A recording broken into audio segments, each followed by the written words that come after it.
আজ আমি রান্না করব পুঁই শাকের তলকা।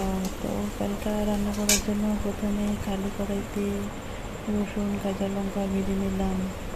তারপর ধুয়ে রাখা পুঁই শাকগুলো একে একে দিয়ে দিলাম।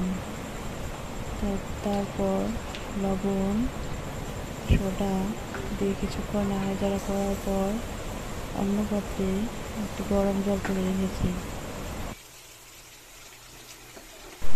গরম জল দেওয়ার পর সেদ্ধ হয়ে গেলে নাড়াচাড়া করে নামিয়ে নেব।